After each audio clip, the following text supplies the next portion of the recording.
안녕하세요. 오늘 저번 시간에 비상교과서 중학교 고 1, 2권이 다 끝났고, 오늘은 뭐 이제 볼까 말까 고민하다가, 그래도, 중복이 많이 된다라는 거를 확인했고, 그 중복으로 인해서 좀 많이 양이 줄어가지고, 비상고등학교 교과서를 좀 보려고 합니다.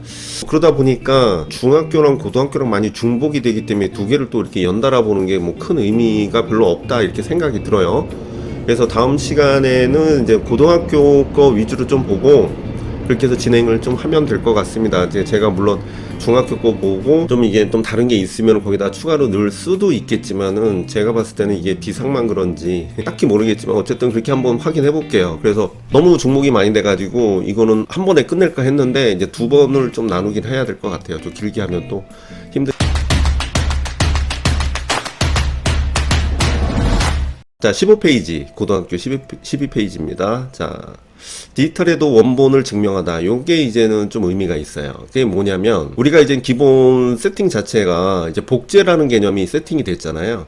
얘네들이 생각하는 모멘텀이, 우리가 모더니즘과 우리가 포스트 모더니즘의 가장 큰 차이가 무엇이냐라고 했을 때 창조적인 면이 이제 모더니즘이라면, 우리가 이제는 그 포스트 모던에서는 그게 거의 창조라는 것은 이제는 없다라고 보고 있거든요. 그러다 보니까 그런 창조적인 것 대신에 이제 복제를 하게 됩니다. 그래서 복제에 대한 내용이 상당히 많이 나오는데, 우리가 이제 복제하면 먼저 생각나는 것이 무엇이 있냐면, 우리가 1960년대에 플럭서스가 등장을 하고, 그 다음에 이제 미국에서 팝아트가 등장을 하죠.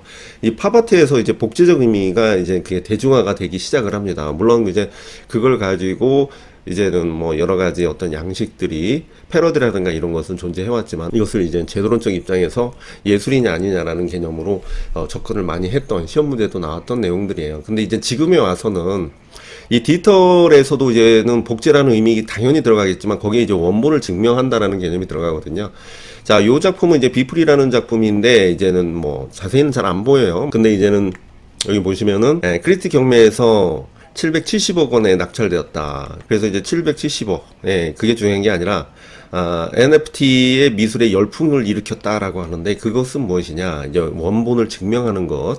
그러니까 복제에서도 원본을 증명한다. 여기 보시면은 디지털 매체 발달로 이미지 복제가 쉬워지면서 누구나 다 디지털 작품을 쉽게 복제할 수 있게 됐다라는 거죠. 이렇듯 복제가 쉬운 디지털 세계의 원본에 희소 가치를 부여하려는 노력이 블록체인이 NFT, NFT의 기술로 실현된대요. 그래서 NFT의 미술은 블록체인 기술로 해가지고 디지털 작품에 암호화한 토큰을 연결해서 원본 작품이라는 걸 증명한대요. 그래서 뭐 그런 것들이 뭐랄까요, 이렇게 명칭을 쓰는 게 나올 확률이 상당히 높겠죠. 그래서 이 개념을 좀 아셨으면 좋겠습니다.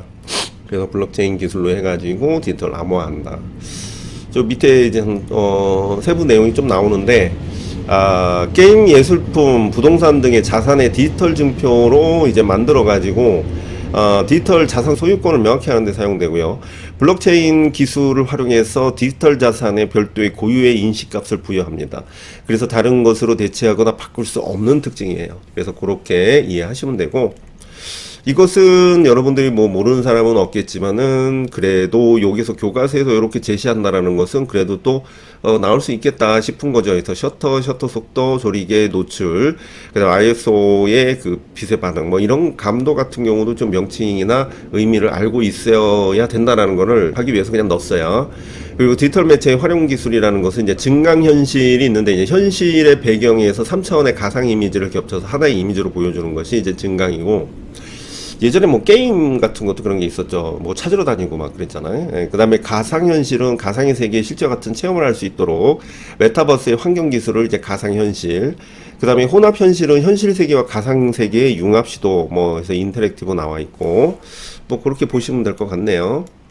거기에 해당되는 뭐 작품들 나와 있고. 27페이지고요. 버진에 물에 들어오진 그림자 해가지고 이렇게 보면은 이제 조각품인데 이게 물에 이렇게 떠 있는 부분으로 표현을 했죠. 그래서 나무를 깎아 사실적으로 인체를 만들었습니다. 굳이 이거를 나무로 할 필요가 있었나. 우선 보시면 나무로 깎아 이제 사실적으로 인체를 만들고 평면적인 단면으로 채색을 하죠. 채색을 했다는 거고, 회화적인 특징을 결합했다. 그래서 입체적인 것과 이제는 회화적인 요소가 결합됐다. 이렇게 볼 수가 있고, 작가가 작업한 여러 가지 주제 중에 산업사회 이후에 인간이나 사회 환경이 미치는 영향, 뭐 이러니까 이제 뭐 폐기물이 되겠죠. 그래서 그 산업활동의 영향으로 만들어진 주제, 그래서 쓰레기 캔이 떠다니는 물속에 헤엄치는 사람의 모습을 산업 폐기물의 환경에 미치는 영향을 암시하듯 표현을 했다라고 한 거죠. 뭐 이런 식으로 이제 폐기물이라고 하면은 사람들이 안 들어가겠지만, 이게 너무 일상화가 되면은 그게 당연한 걸로 여기면은 그냥 물에 들어가게 된다는 의미입니다. 그러니까 지금이야 깨끗한 물에만 들어가려고 하겠지만, 그게 이제 너무 그게 이제 폐기물이 항상 떠 있고 그게 그냥 생활 주변의 풍경처럼 돼버리잖아. 그러면 이렇게 될 수 있다라는 겁니다. 그 다음에 인디애나, 자, 러브죠. 이제 글자를 이렇게 입체화 시켰어요. 자, 문자가 가지는 문학적인 상징, 자, 문학적인 상징과 누구나 쉽게 이해할 수 있는 직관적인 대중성을 가진 것이 이 작품의 특징인데, 이 직관적인 대중성을 가진 것이 이제 글자의 특성이죠. 그래서 분명하고도 구체적인 메시지를 전달하는 것도 문자의 특징입니다. 붉은색과 대조, 자, 색으로 대조를 시켰어요. 이 배색을 통해 강력하게 영향을 주며 안정감이 있는 사각형의 구도. 그래서 오늘 경사지게 기후로 변화를 주었고, 그래픽 디자인의 간결하고 추상적인 특징을 이용해 대중에게 쉽게 다가가서 작품을 만들었죠. 팝아트 조각이 대표고, 뭐 팝아트 조각이네요. 인체 측정화. 자, 클랭이 나오네요. 자, 클랭이 자주 나옵니다. 자, 작가가 작곡한 단음교향곡이 연주되는, 근데 이게 또 작가가 직접 작곡을 했어요. 그거 체크하시고. 자, 연주되는 전시장에서 몸에다가 푸른색의 페인트를 칠한 나체 여인이 바닥에 놓인 캠퍼스에다가 하나의 인간의 부시된 것처럼 구르고 움직이는 퍼포먼스 모입니다. 자, 중요한 거는 여기가 장르가 퍼포먼스라고 볼 수가 있어요. 예, 요건 이따 좀 설명을 드리고, 전시장을 텅 비우고 하얀색으로 칠해 텅 빈 방이라는 전시를 하거나, 이브 클랭이 블루라는 푸른 물감을 컬러를 특허내가지고 자신의 대표하는 독특한 색깔의 이미지와 정체성도 부여했는데, 여기서 색깔의 의미와 그러니까 색깔의 의미와 정체성, 요것도 잠깐 설명을 드릴게요. 그래서 파격적인 퍼포먼스는 20세기 현대미술. 자, 요거는 우리가 이제 뭘 의미하냐면, 요건 이렇게만 보면 안 되고, 우선 작가가 작곡의 단음교향곡이라는 것은 여기에 대한 행위를 곁들여서 그 음악에 맞춰서 움직임을 유도하는 그런 어떤 부수적인 존재라고 볼 수가 있고, 그 다음에 인간 자체, 붓으로 그리지 않고 과거에 그런 어떤 붓과 재료에서 벗어나서 인간을 활용했다라는 거, 그래서 그런 것들을 통해서 퍼포먼스라는 것을 우리가 강조를 하고 있다라는 걸 우리가 여기까지는 알겠어요. 그런데 이브 클랭 블루라는 거, 자, 이 사람이 이브 클랭 블루라고 이제 특허를 냈단 말이죠. 그래서 자기가 이제 특허를 냈는데, 기존의 블루에서 벗어났다는 거죠. 그래서 색깔의 의미와 정체성이라고 하는데, 이게 무슨 의미냐면 색깔의 의미와 정체성, 그러니까 이걸 왜 했냐는 것을 알면 됩니다. 왜 했냐, 그러면은 색깔의 정체성과 의미. 그러면 이 사람이 기존의 블루라고 하면, 제가 수업 때도 얘기하지만 우리가 생각하는 푸른색에 대한 느낌이 있잖아. 이 사람이 그 기존의 푸른색, 기존의 블루의 의미, 이것을 다 없애버립니다. 그것을 원점화 시켜요. 그래서 기존의 블루, 우리가 알고 있는 블루의 의미를 싹 삭제해버리고, 그것을 전혀 아무런 기존에 있던 상징적 요소라든가 이런 상징적 의미, 그리고 블루에 대한 어떤 기능, 이런 걸 싹 없애버립니다. 그래가지고 얘는 이것을 가지고 자기만의 어떤 블루로 인해 가지고 그것을 무엇을, 어떤 정체성을 보여주느냐, 이게 중요하잖아요. 왜 이렇게 했느냐, 그냥 블루 해도 되잖아요. 근데 이렇게 한 이유는 이 사람이 추구하는 것이 물질성을 추구하지 않고 비물질화를 추구하거든요. 자, 여기서 그러면 정리를 하면, 자, 비물질화를 추구하는데, 이 사람이 푸른색으로 이 모노크롬의 형식의 그림을 그리기도 합니다. 근데 이 비물질화를 했다는 것은 기존의 블루의 의미를 삭제했기 때문에, 거기에 대한 의미라든가 기능이라든가 이런 것이 싸그리 무너졌기 때문에 그게 비물질화로 접근합니다. 그 비물질화가 거기에서 블루를 자기만의 어떤 블루, 자기만의 상징성으로 하진 않아요. 그러니까 자기만의 블루로 만들었다는 것은 이것 때문에 그런 거야. 그리고 또 하나는 이 퍼포먼스를 통해 가지고 비물질화를 추구한 겁니다. 네, 이 두 가지 의미예요. 그 다음에 굽타. 인도 출신의 현대예술가 굽타는 14억 명이 넘는 인도인의 인구처럼 많은 양의 평범한 금속 용품들을 모아 제작을 했다. 뭐 그 정도는 뭐 볼 때 그거는 금방 알겠죠. 그래서 평범한 오제들의 일상생활, 금속은 소비사의 빈 그 접시는 배고픔을 의미한다. 뭐 그러니까 이런 의미도 우리가 알고 있어야겠죠. 이런 작업을 통해 그는 인도의 복잡한 사회적, 경제적, 문화적 맥락을 탐구한다. 인도가 되게 복잡하죠. 사실은 인도가 전체적으로 인구에 비해서 굉장히 그 부유하게 살 수 있는 그런 나라는 아니었단 말이죠. 그러니까 왜 그러냐면 이게 계급제 때문에 그래요. 얘네들의 이제 카스트 제도 때문에 굉장히 그런 어떤 범죄도 많이 일어나고 거기에 불만사항이 어떻게 그렇게 유지가 되는지 모르겠는데 그런 것이 굉장히 강하게 어필이 되고 있다. 그래서 인도의 복잡한 사회적, 경제적, 문화적 그런 내용일 거고, 금속 주방이 현대 인도 사회의 그 식량 부족, 인구가 많다 보니까 그럴 수 있고요. 식문화의 대비를 드러내는 상징 요소로 활용이 되고 있습니다. 아무래도 인도가 좀 독특하고, 그래서 그런 관련된 담론을 담은 거대 조형물의 재료로 활용됐다. 아무래도 뭐 먹는 음식을 담는 용기라고 볼 수가 있겠죠. 자, 그 다음에 34페이지 서해 정각이 나오고 있습니다. 요거는 뭐 딱히 뭘 봐야 되느냐, 정각 재료 정도는 알고 있어야 돼. 인제, 인주, 인도, 그 다음 붓, 벼루, 그 세필이 필요하고 벼루모, 사포도 필요하고 인상도 필요하고, 이게 의미, 요거는 비워놓을 수가 있어요. 이런 식으로 비워놓을 수가 있어요. 이게 비워놓을 수 있다라는 거. 정각의 상법도 다 알 겁니다. 자법, 장법, 도법인데, 자법은 인고를 작성할 때, 그러니까 인고를 작성할 때 사용할 문자의 전서체의 자형에 맞게 자형을 찾아 정하는 법인데, 이제 자형의 그 형식, 장법은 자법을 통해서 문자가 정해져 문자의 형태를 조형적으로, 문자의 형태를 조형적으로 구성한다. 그 다음에 도법은 자법, 장법의 과정을 쓰인 문자를 새길 정각도를 사용하는 법. 정각도를 사용하는 법. 이것만 체크하고 가죠. 집도법은 정각할 때 각도를 잡는 방법인데, 당구, 쌍법, 악도 해가지고 세 가지 나와 있습니다. 이거 뭐 딱 같이 볼 필요는 없을 것 같고요. 서예 재료의 용구, 종이분, 뭐, 그래서 우리가 목 같은 경우 시험 문제 나왔어요. 벼루 같은 경우도, 벼루, 그리고 연적. 요거는 뭐 수업 때 하니까. 지필법도 똑같아요. 당구, 쌍구, 오지법, 완법도 치만법, 제한법, 현안법인데, 이게 은근히 시험에 나옵니다. 이제 명칭 쓰거나 이제 쓰기도 할 수 있어야 돼요. 치만법은 붓을 잡지 않은 손의 손등에 손목을 받치고 쓰는 방법인데, 그 세밀하고 작은 글씨인데, 이렇게 손등에 이렇게 받쳐 쓴다라고 볼 수가 있겠죠. 제한법은 오른쪽 팔꿈치, 요 팔꿈치 이렇게 대고 이렇게 쓴다라는 거야, 이렇게. 현안법은 팔꿈치 그냥 들어 올려서 쓰는 거죠. 예. 그리고 영자벌법은 뭐 외우기 싫으면 어쩔 수 없다고는 했는데, 영자벌법은 나올 수가 있긴 해요. 그래서 요거는 좀 외우셔야 된다. 그래서 그냥 교과서에서도 나올 정도면 뭐 이게 해야 되지 않을까? 막 이게 강제로 외우게 할 수는 없어요. 그래서 컬리그래피, 이 명칭 제대로 알아야 됩니다. 컬리그래피. 그래서 컬리그래피는 필기체, 필적, 서법 등의 뜻하는데, 펜이나 붓으로 그린, 그리고 새로운 도구를 이용해서 조형적으로 아름답게 묘사하는 손글씨 기술을 얘기한다. 컬리그래피.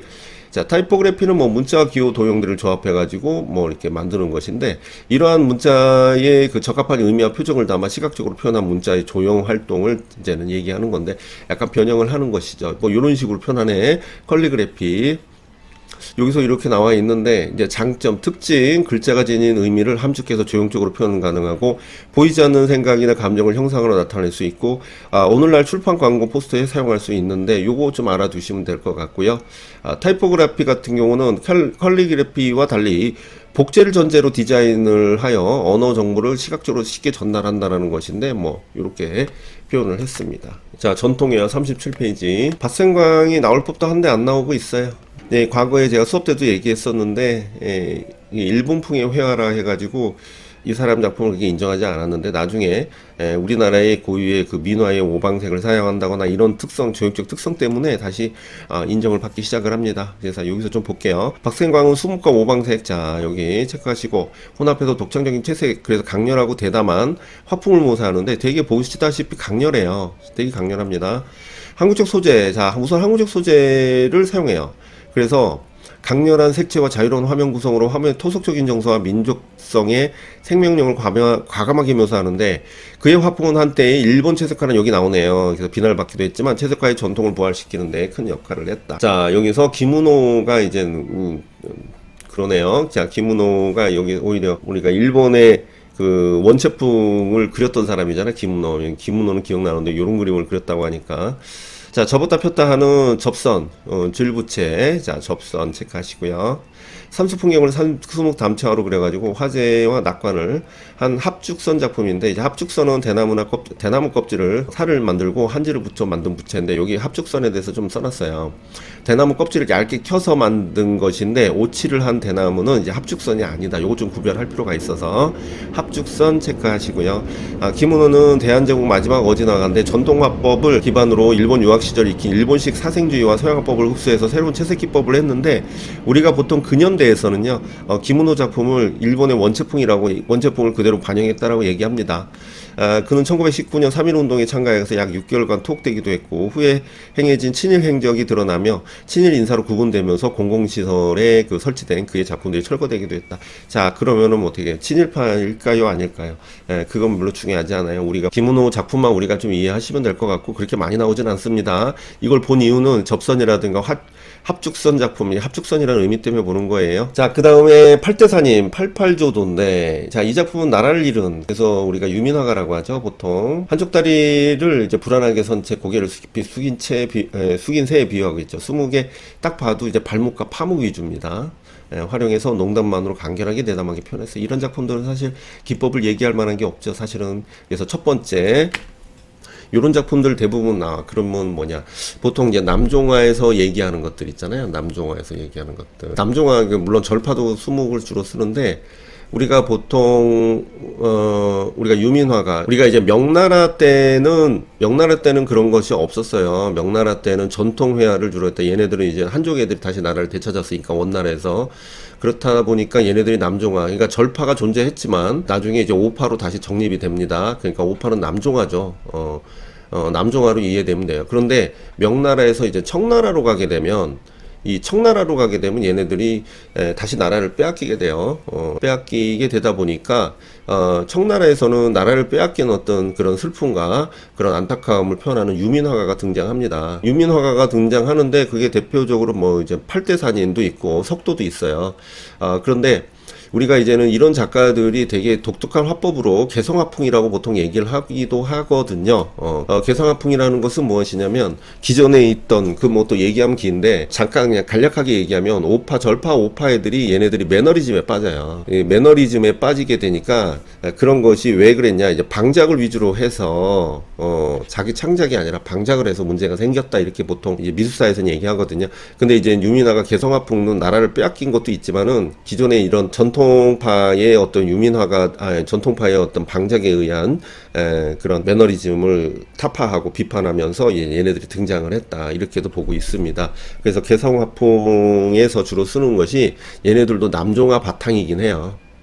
얘네들이 남종화 바탕이긴 했는데, 그래서 이제 보통 뭘 쓰냐, 이제 수묵을 쓰죠. 채색을 잘 쓰진 않고 수묵 선염을 씁니다. 선염을 쓰고, 선염이다 보니까 이제 발목적인 요소도 당연히 들어갈 거고, 또 파묵도 많이 씁니다. 그리고 농담의 대비도 이렇게 갈 수가 있어요. 얘네들은 공통적인 거는 기법이 딱히 없습니다. 자, 그래서 농담만으로 표현을 했다라는 걸 얘기하고 있고요. 간결하게 표현됐어요. 그래서 수묵하는 당나라 때부터 비롯한 동양의 한 표현 양식인데, 이전부터 발전해온 채색과 더불어 양대 산맥을 형성하고 시서와 일치를 보여준다. 자, 김정희 세안도 다 아는 거지만 교과서에서 포인트 잡는 것만 좀 잡아서 가려고 해요. 김정희 세안도는 조선 후기 실학자이자 서해 문인화에 능한 학자였는데, 그러니까 여기서 조선 후기가 많은데, 이제 보통 조선 말기라고 하지 않고 이제 수기라고 묶어서 보는 경우가 있어서 그래요, 이거는. 그래서 추사차라는 글씨를 이제 금성문의 대가로 알려져 있고, 후학을 양성했대요. 그래서 세안도는 두루마리 형식으로 우선 돼 있는데, 이게 세 장의 종이를 붙여서 작품을 만든 겁니다. 그래서 시서와 일체는 당연한 거고요. 자축으로 한국과 중국의 지식인의 문인들의 감상편이 이어지면서 총 길이가 길어요. 세 장을 붙였으니까. 그래서 김정희는 이 그림을 통해서 자신의 의도를 전달한다. 그래서 그림을 통해서 자신의 의도를 전달하기 위해서 표현했는데, 이게 어디에 나타나냐? 제목, 소재, 필법, 인장, 치밀하게 완성을 했대요. 자, 그러면 어떤 부분이 그러느냐? 내면을 표현한 세안도에 담긴 의미, 그래서 자기 제자 이상적에 대해서 표현하고자 한 거예요. 요거 읽어보시면 되고. 그래서 여기 보시면 늙은 소나무가 이렇게 있죠. 그래서 이상적인 인품을 소나무, 잣나무에 비유를 했어요. 겨울에 되어야 소나무와 잣나무에 시들지 않는다는 걸 그때 알았다 해가지고, 어려울 때 진정한 친구를 발견하게 된다, 그런 의미겠죠. 얘가 이제는 겨울 돼도 푸르름을 유지하니까. 그래서 그렇게 표현을 했고, 여기 보면은 완당, 김정희 호가 이렇게 쓰여 있고요. 여기 보면은 이상적의 호도 같이 쓰여 있어요. 그래서 우선시상에서 이상적의 호, 이 그림을 감상해 보시오 이렇게 나와 있는데, 여기에는 이제 노인, 그러니까 그 자기를 상징하는 늙은 소나무가 이렇게 여기를 비추면서 소나무 줄기가 있으면서 여기를 의도적으로 보여주고 있어요. 그리고 세한도 의미가 차디찬 세월의 그림. 그러니까 세한이라는 것은 우리가 이제는 그 설 이전 해가지고 제일 추울 때 얘기를 하는 그 계절의 얘기인데, 세한인데 그 세한의 차디찬 그림, 뭐 세월의 그림 이렇게 이해가 되겠죠. 그리고 어해도가 나오네요. 어해도. 자, 이거 뭐 민화적인 것은 그냥 눈에 띄면 같이 보면 될 것 같아요. 어해도는 물고기와 개를 소재로 한 그림을 말한다. 하지만 어패류를 그린 것을 포괄적으로 지칭하고, 잉어 주제로 한 이어도와 그다음 개 수생 식물을 그린 해도가 합쳐진 개념으로, 기록에 의하면 어해도라는 용어는 어락도, 이어도, 해도, 걸해도 등으로 용어로 총체적으로 같이 쓰입니다. 우리 입장에서 하나만 딱 해주면 되는데 왜 이렇게 그냥 여러 말로 하는지 모르겠어요. 그래가지고 총체적으로 포함했는데, 어해도는 주로 등장하는 이거는 입신양면을 기원한다는 의미, 그리고 쏘가리, 걸이 궁궐과 같은 의미이기 때문에, 그래서 같은 그런 읽기로 인해서 표현을 한 거지. 이거 전에 교과서에도 나왔던 것 같아요. 개와 거북은 등껍질이 갑이라서 과거의 급제인 갑과 같은 의미로 상정돼서 입신양명이 출세에 관련이 깊다. 또 물고기는 부귀와 다산을 상징하기도 하는데, 물고기는 어와 나물여의 발음을 유사해가지고 풍족한 삶을 상징하는 것과 물고기 알이 많은 것을 다산의 의미로 갖고 있다. 그래서 이런 상징적 의미 좀 알면은 좋을 거고, 우리가 했던 것 같아요. 기억이 나는데, 그 다음에 관념산수, 진경산수, 청록산수, 이금산수 대표적으로 나와 있는데, 그게 중요한 게 아니고, 곽희, 김홍도, 뭐 여기서 특히 뭐 청록산수의 대표적인 안중식 작품, 이징, 뭐 요것만 좀 의미를 좀 파악하면 될 것 같아요. 우리가 뭐 진경, 관념, 청록, 이금 모르는 거는 아니잖아요. 예. 도원문진도는 장성업 제자로 조석진과 함께 조선시대 마지막 하원이다. 그러니까 안중식은요, 조석진에 더불어 조선시대 마지막 하원이라고 나오긴 하는데, 어떻게 보면 근현대 초창기 멤버예요. 그러니까 장승업이라는 사람이 이제 서울 화단을 장악하면서 안중식과 조석진을 이제 제자로 삼으면서, 이 안중식과 조석진은 이 많은 화가들, 초창기 근현대 화가들 많이 이제 교육을 담당을 하게 됐죠. 그 다음에 도원명의 도화원기를 주제로 했다. 주제 알고 있어야 됩니다. 우리나라의 대표적인 청록산수고요. 도원문지는 이제 중국 호남성 무릉에서 어부가 도원을 갈 수 있는 그 계곡의 입구를 묻는다는 의미인데, 이 의미도 조금 알 필요가 있습니다. 그 그림 전체의 구도는 이제 중국 관념산수의 특성을 보이고 있고요. 청록색채의 장식적인 표현 기법을 더해가지고 감각적으로 그려낸 새로운 시도라고 할 수 있다. 근데 뭐 그래요. 뭐 새로운 시도라고 하니까. 근데 이제 청록채색의 장식적인 표현 기법이라는 것 자체가 어쨌든 그 장승업의 영향을 받은 거니까. 그래서 그림을 보면 근경의 도화원계의 주인공인 어부가 계곡을 거슬러 올라가는 복숭아꽃이 핀 동굴 입구를 향하고 있는데, 오른쪽 암벽의 소나무는 군락과 원경 고원법으로 처리가 됐다. 그래서 원경의 고원법, 거대한 녹색 주사는 대자연의 위용을 잘 표현하고, 청색 윤곽선과 안쪽 밝은 녹색 계열의 배치, 이것은 구루법을 얘기하는 것이죠. 그래서 동양의 이상향인 동원을 연상시키는 의도적인 구성이다. 자, 이징, 이금산수인데, 이 이징 같은 경우는 시험 문제 과거에 나왔는데, 이 사람 같은 경우는 절파화풍과, 그러니까 이 안견화풍 구도를 그림을 그리다가 절파화풍, 절충화풍으로 갔던 사람입니다.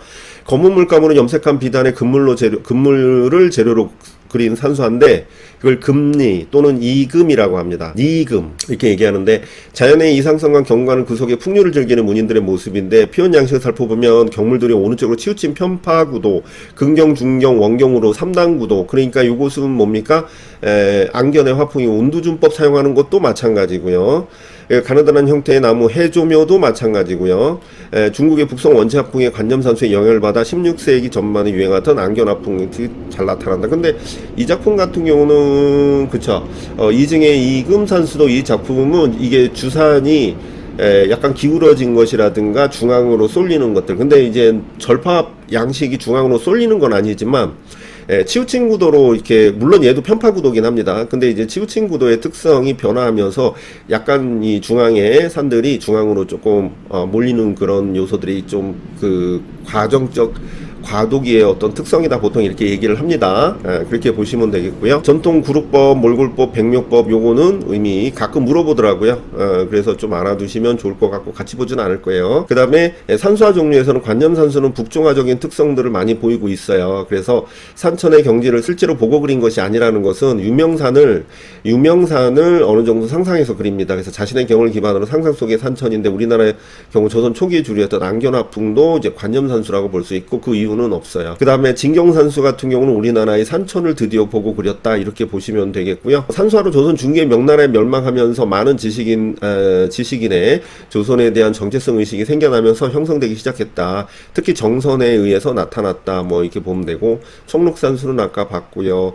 이금산수도 봤습니다. 예, 그렇게 보시면 되고 여기 보시면은 이금은 금을 바른다는 뜻으로 금리라고도 하고 아까 얘기했죠. 매우 고운 금가를 악유에게 개어서 만든다. 요거 보시면 됐고 금은 일반적으로 구하기 어려운 매우 귀한 재료이므로 이를 소유할 특권은 왕실이나 뭐 귀족들이겠죠. 그래서 고려시대 불화에 비롯한 사경에서 많이 쓰입니다. 변상도. 자, 금속공예 45페이지를 보는데 금속공예에서 금속을 사용해서 화려하게 정교하게 표현한 판금은 금속을 오리거나 눌러서 작품을 형태 무늬를 만드는 거, 조금은 금속을 표면을 파고 긁어서 쪼아서 형태를 만드는 것이고 주금은 고열로 녹인 금속을 형틀에 부어서 만드는 것이고 당금은 금속을 불에 달군 후 두드려서 야금은 금속을 녹이거나 붙여서 이렇게 보시면 됩니다.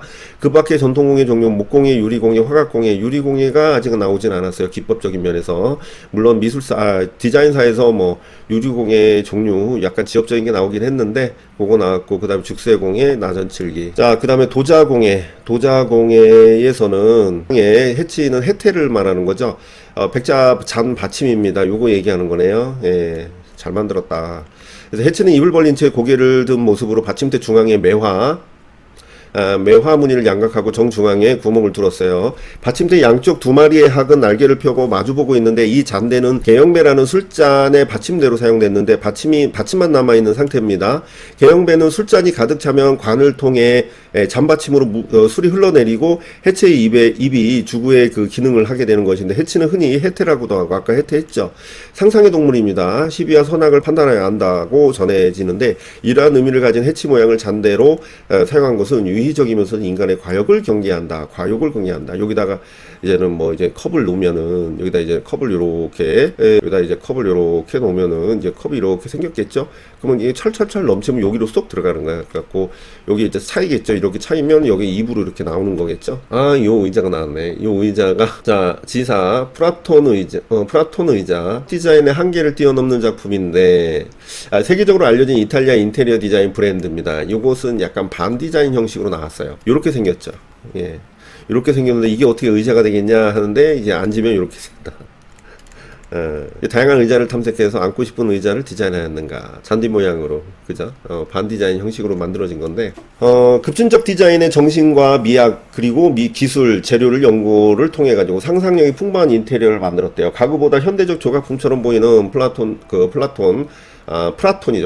의자는 1972년에 설계돼가지고 단순히 의자에 앉는 행동을 넘어서 그 이상의 상호작용을 할 수 있고 폴리우레탄 폼으로 제작된 이 대형 잔디 줄기는 유연해서 전통적인 디자인 가치에 도전하는 파격적인 의자로 만들었대요. 그래서 플라톤 의자는 자연의 이미지와 인간이 만든 재료의 적절한 혼합이다. 그 정도 보시면 될 것 같네요. 유니버셜도 좀 알아뒀으면 좋겠습니다. 예, 유니버셜 디자인 원칙이죠. 보시면 되고. 그 다음에 참고자료에서 캐리커처 요런 도파는 없고요. 보충자료 참고자료만 이렇게 따로 나온 겁니다. 캐리커처는 다 알겠지만 어떤 사건이나 인간의 형태를 과장하거나 익살스럽게 풍자해서 인간의 부조리나 비뚤어진 욕망을 비판하는 활동으로 의미해서 만들어졌다 이렇게 보죠. 그래서 현재는 부정적인 의미는 사라지고 인간의 얼굴이나 표정의 특징을 파악하고 개성있게 그리는 그림으로 다 포함이 됩니다. 뭐 그렇게 해가지고 나오고 그 다음에 도미에 1931년에 그려진 이 작품은 프랑스의 엄청난 세금 인상에 대한 반발로 국왕 루이를 살찌는 대식가로 풍자하면서 오른쪽의 끝에는 젖을 보채는 아이를 안고 있는 여인의 영양실조에 걸린 모습으로 그려져 있어서 루이의 모습과 뚜렷한 대조를 보이고 있는데, 루이는 당시에 자신의 연봉에 1800만 프랑 이상으로 책정을 했는데, 이는 나폴레옹보다 37배나 많고 미국 대통령이 받는 금액의 거의 150배나 달하는 액수였다. 그래서 자기만 배불리는 그 왕의 모습을 풍자해서 표현을 했다.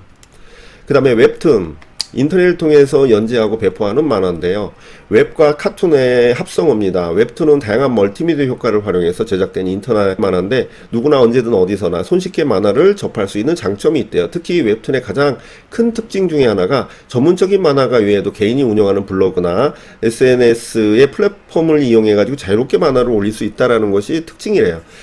유튜브도 사실 그렇죠. 유튜브도 뭐 거기에 아닌 사람들도 뭐 하고 어떤 자격이 정해진 게 아니기 때문에 그런 것도 이제 특징이 되겠어요. 자유롭게 올릴 수가 있어요. 그래서 이내 다양한 스타일과 주제를 가진 작품들이 쏟아져 나오고 있으며, 독자들은 다양한 창작자들의 개성을 느낄 수 있다. 그렇죠? 자, 여기까지입니다. 자, 여기까지인데 이게 거의 그러니까 반을 넘었어요. 반을 넘게 표현을 지금 한 겁니다. 49페이지니까 그 이후까지 한 겁니다. 그래서 뒤에 거는 너무 짧을 수도 있고 어쩌는데 하나로 더 할 걸 생각도 드네요.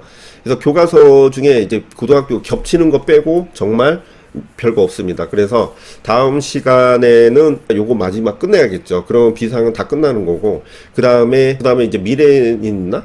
어쨌든 그 미진사나 아니면 금성이나 뭐 지학사나 이런 거 우선 하나 선택해서 고등학교 거를 보면 될 것 같아요. 왜냐면 지금 보니까, 물론 제가 중학교 한번 싹 훑어보고 볼 건데 중복이 되게 많아요. 많을 수밖에 없는 것 같아요. 그래서 괜히 시간 낭비할 필요 없이 고등학교 미술 몇 개 보고, 그 다음에 미술 창작 좀 보고, 그 다음에 그 매체 보시면 될 것 같아. 감상하고. 그러면은 뭐 얼추 끝날 것 같지 않아요? 예. 물론 여러분들 제가 약간 조급하게 매주 하는 이유는 여러분들 기다리는 사람도 많고 점점 뭐랄까 클릭 수가 좀 적어지긴 해요. 왜냐하면 계속 올리니까 다음에도 볼 수 있다고 생각을 하는 것 같아. 그렇다고 제가 이걸 내릴 수는 없어요. 뒤늦게도 봐야 되니까. 근데 저는 이거를 그때그때 봐야 된다고 보거든요. 이거 뒤에 보면 상당히 그 양이 많아지고 부담스러워집니다. 그러니까 지금부터 올라오면 조금씩 보면 좋을 것 같거든요. 좋을 것 같은 게 아니라 그렇게 보셔야 돼요.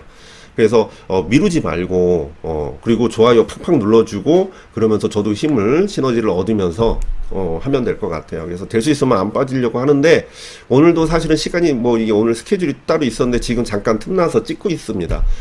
그래서 뭐 이런 노력, 이런 어떤 정성, 이런 거를 좀 생각해서 제가 이거를 대충 할 수가 없어요. 그러니까 지금 영상을 찍는 거야 제가 좀 피곤하더라도 이렇게 약간 컨디션이 안 좋은 상태라도 찍을 수는 있지만은 자료 같은 경우는 그럴 수가 없거든요. 최대한 여러분들이 공개적으로 보여주는 거기 때문에 제가 그래도 노력을 많이 하고 있다라는 걸 여러분들이 두면서 열심히 보시면 될 것 같아요. 앞으로 계속 이어서 여러분들이 시험 보기 전까지 제가 몇 개를 할지 모르지만 그렇게 보는 데까지 보고 시험 보면 충분합니다. 그래서 제가 비상이다, 미진사다, 뭐다 이렇게 하나씩 끄는 거예요. 그러니까 몇 개 보고 가시면 되는 거니까 전체로 하려면 뭐 다 끝나 왠지 다 마무리 해야 될 것 같고 막 이러잖아요. 어쨌든 이렇게 보시면 될 것 같습니다. 자, 그래서 오늘은 여기까지 하겠습니다. 감사합니다.